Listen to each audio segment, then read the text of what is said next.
Hey guys, so I'm walking to my workout class. See, it's not that far. We're gonna do a walk and talk. So let's see. We're gonna talk about the pros and cons of visiting Bangkok and staying in Airbnb versus a hotel. I posted a video when I first got here. I stayed at a hotel downtown Bangkok, and it was like $140, $150 a night. But I mean, I felt like I've been flying a whole bunch of hours, so I deserved to stay somewhere safe. Also, I wanted to stay somewhere where if my family or friends couldn't contact me, they could say, we know she's at the window, versus we think she had an Airbnb. We don't know how to get in touch with the host. She didn't share her wish list with us, so we don't know nothing. So I stayed at the hotel for safety reasons, for comfortability for myself and my family and friends, and also to make sure that Bangkok was somewhere where I could kind of move around. I've been to places where, for some reason in Europe, I couldn't catch my footing. I couldn't figure out how to get on a train. It was terrible. So I needed to make sure, especially being as far away as I was going to be, that I'm okay and that I feel safe walking around by myself. The pros of staying in a hotel, of course, your housekeeping. So you get the option of whether or not they change your room every day, whether or not they come in and give you new bedding and new towels and soap and tissue and all those small things. You have direct access to it at a hotel. Your room service, you have probably better amenities. It's a conference room where you can print stuff out. Most people are English speaking. It's a tourist thing, so there are a lot of English speakers. Safety, there's cameras coming and going. There's usually somebody at the front desk all the time, so they can say, okay, I did see her, or I didn't see her. So those things are definitely pros for a hotel. There's only like one service fee, like housekeeping, like you're paying everything up front. Here at an Airbnb, you have to pay attention to the fine print, because if you don't, you will be charged on the back end for water and electricity. At a hotel, you don't have to worry about that.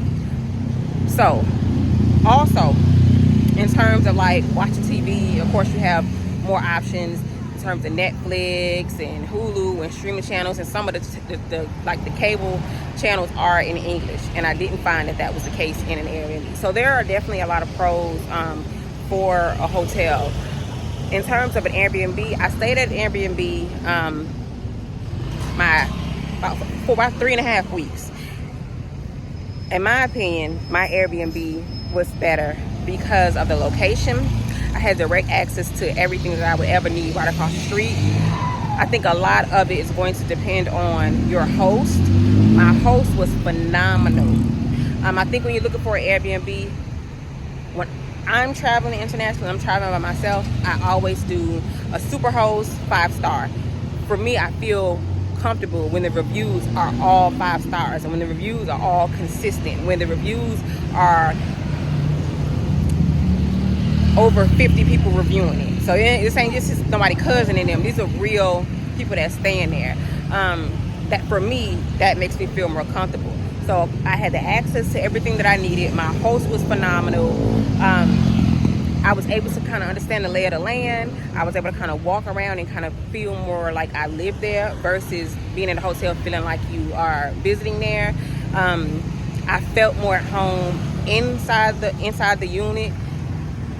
The cons, so with my Airbnb host, I had weekly housekeeping. That's not the same as daily housekeeping at a hotel. So there was those things. Now, there was nothing that I asked for. If I asked for additional towels, additional tissue, XYZ, he didn't have an issue getting it for me. But there are Airbnb. I have stayed at Airbnbs where they're like, no, they're non-responsive.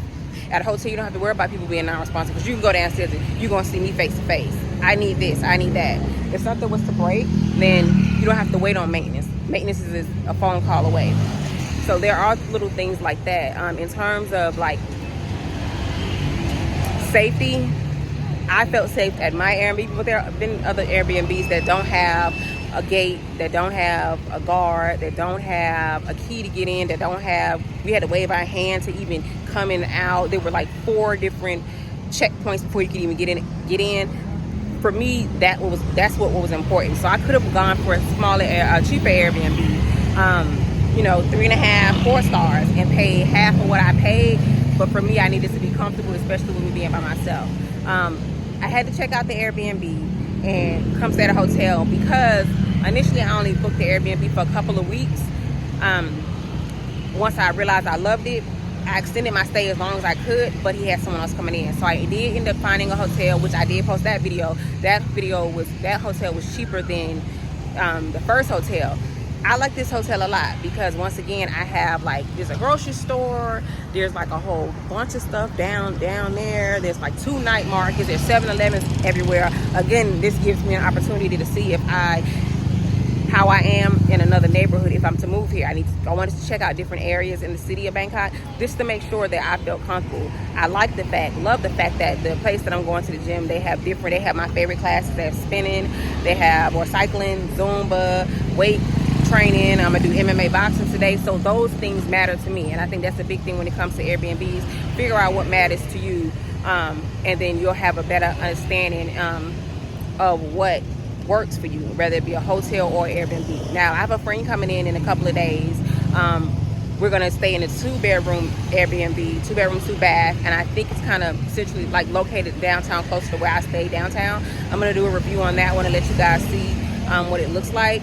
But yeah, those are my experiences and pros and cons on Airbnb versus a hotel. My hotel for my first day, the Ramada Plaza by Wyndham, I spent, I think, $680, and I think it was there 5 days. The Airbnb I spent for 24 days, I think I spent $600 and something. This hotel that I'm at now is $30 a night, so I think I spent $131 for 5 nights, and this one is rated 4-star. I put the review up for this one just because I felt like people might say, oh, $30 a night, that must be like their version of Motel 6, and it's not. It's 1000% not. I'm not bougie, but I ain't bed bug cool with that either. So that's why I like to put the reviews with like when you Google it, put the information so you guys can see exactly where I am, exactly what I'm talking about. But I love the area. Food trucks, like I said, everywhere. Like, people are sitting outside right now eating. My gym is going to be down that way. I'm going to run in here and get me some water, a bigger water than I had at the room. But yeah, guys, let me know your thoughts. Let me know if there's something that you want to see that I have not shown y'all. I'm going to keep you guys posted. Yeah, so those are my pros and cons on whether or not you should stay at an Airbnb versus a hotel in Bangkok. I will talk to you guys later. Bye.